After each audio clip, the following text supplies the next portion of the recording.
چې زما په مذهب کې خدا باندې دم دی چې تقدیم تاخیر دی وکړي. دا بخاري دا حدیث څه راوړی دی؟ نو بدعتي دا دغه نه ده چې کوم متعصب مقلد د متعصب مقلد د بخاري سره دښمني. یو خو هغه مقلد چې آیات او حدیث راشي بیا پروا نه کوي چې امام څه ویلي دي. یو هغه مقلد وي وایي چې آیات او حدیث راغله زما امام بل څه ویلي وه، آیات او حدیث به غلطي. کرخي نوم به مو اورېدلی، اصول کرخي یو کتاب دی، یو مذهب والا غټ کتاب دی، مهم کتاب دی د مذهبیانو. هغې کې وایي کل آیت او حدیث خالف مذهبنا فهو اما مؤول و اما منسوخ. کم آیات او حدیث چې زموږ د مذهب خلاف راغی هغې کې به یا چل ول کوو، اړو به، او یا که نه کېدی چل ول ورکې نه کېدی بیا به څنګه کوو؟ سم درب ورکوي غورځو منسوخ دی هغه. نو د دې خلکو زړه درد کوي. د بخاري ته د دې خلکو ډېره زیاته غوسه راځي چې بخاري ولې دا صحیح حدیثونه چې دا چل ول ورکې نه کېږي او منسوخ هم ورته نه شو ویلی، دا حدیثونه امام بخاري ولې راوړي دي؟ نو امام بخاري د چې چا غوسه راځي هغه مسلمان نشي کېدلی.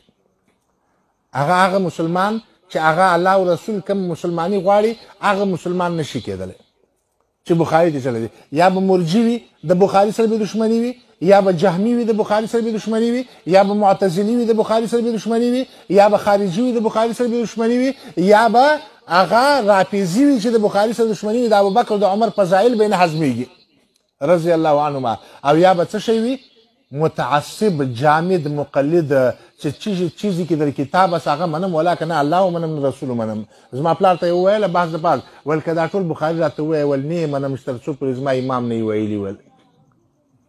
نو دا شان غوسه راځي ورته. نو کم سړی چې تاسو ولیدئ چې بخاري باندې خبره کوله فعلم انه زنديق، پوه سه چې دا زنديق دی چې د بخاري په شان کې ګستاخی کوله. د بخاري په دې کتاب کې ذات د بخاري کې هغه سره موږ لانجه نه کوو، خو د بخاري په کتاب کې چې دغه کولی د بخاري هغه سړي ته وایي، بخاري د کتاب ته وایي. د خبرې ته فکر چې بخاري هغه محمد بن اسماعیل ته وایي او د کتاب ته صحیح البخاري الجامع الصحيح المختصر المسند من امور رسول الله وسننه وایامه دغه ته بخاري وایي. نو چې چا د کتاب کې عیب راایستی فعلم انه زنديق، پوه سه چې دا زنديق دی. ظاهره باندې خو شکل د مسلمان دی خو دننه زړه د سړي کافر دی چې اسلامي حکومت یې د به سر وهل کیږي. ولې یو ورځ امام احمد بن حنبل ته یو سړی راغی ویل ان ابن ابي قتيله يقول ان اصحاب الحديث قوم سوء. دا اصحاب الحديث چې دي د حدیثو کتابونو چې لیکلي دي دا بد خلک دي، دا بخاري او دا مسلم او دا خلک چې دا بد خلک دي. دا صاحب حدیث څنګه دی؟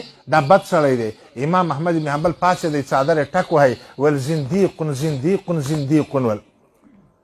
یو بل سړی و یزید بن هارون ته راغی ول یزید بن هارون دا مسله څنګه ده؟ هغه ول قال رسول الله حدثنا فلان قال حدثنا فلان قال ول دعنا من حدثنا، پرېږده ول دا حدثنا چې داسې حدثنا شروع کړي.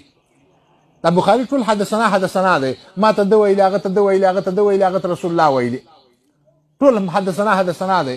نو دا لري که دا حدثنا نو هغه ورته څه ویله ول اخرج یا زنديق من بیتي، زنديق ول زما د کور نه وځول. بیا وروسته طالبان ته وویل ول ما هېچا ته زنديق نه دي ویلي، خو ول ډېر سالم چې دی په حدیث په حدثنا پسې ول خبرې وکړه.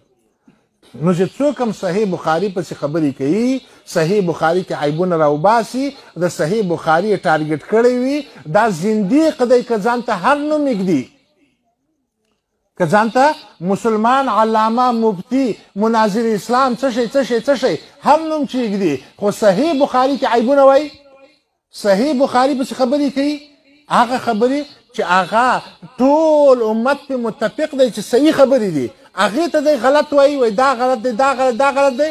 نو دې سړي په زندقت او په کفر کې زما خپله هېڅ شک و شبه نشته دی. ولې؟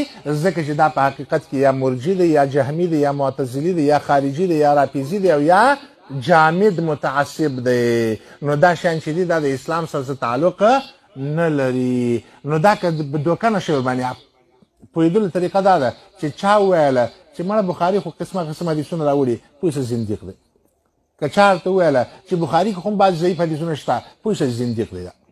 دا اوس اول سر کې خبره دغه کوي او بیا وروسته اول هغه نوک ځای که بیا سوک ځای که. پښتو کې متل مې اورېدلی وایي اول نوک ځای وي بیا څه کوي بیا سوک ځای وي. نو دا اول نوک ځای وي او بیا در کې سوک ځای وي. نو د دې نوک ټایم کې چې دی دا نوک مات نه کوي که نه، نو بیا چې سوک یې نه ایستی بیا خو زور ډېر کوي، بیا خو به ورسره غټ زور وایي، بیا به ورسره ډېره پهلواني او کشتي کوي نو د دې خلکو مخنیوی پکار دی. صحیح بخاري دا د ایمان او د اسلام هغه مهم رکن دی چې امت په دې باندې اجماع ده چې د قرآن نه پس صحیح کتاب کوم یو دی؟ صحیح بخاري دی. یعنی صحیح بخاري په دې حدیثونو باندې یو سړی طلاق او قسم اخیستی شي چې دا رسول الله صلی الله علیه وسلم یقینا ویلي دي. دې کې چا دولمبري نه ده کړې. نو چې څوک په دې باندې طعن و لعن کوي د دغه سړي پر اسلام باندې ویریږي، یا خو به دا شین خر وي او که شین خر نه وي نو دا بیا زندیق دی، کافر دی او کفر کې شک شبه نشته. که اسلامي حکومت د سر وهل پکار دی. مونږ له حاجت نشته چې سر مونږ حق نه لرو حکومت به څه کوي. یعنې زموږ د اهل حدیثو یو خصوصیت دام دی چې مونږ په چا حد نه قایمو. حد قایمول دپاره اټارټي چا سره ده؟ حکومت سره ده. بس اقول قولي هذا استغفر الله لي ولكم ولسائر المسلمين.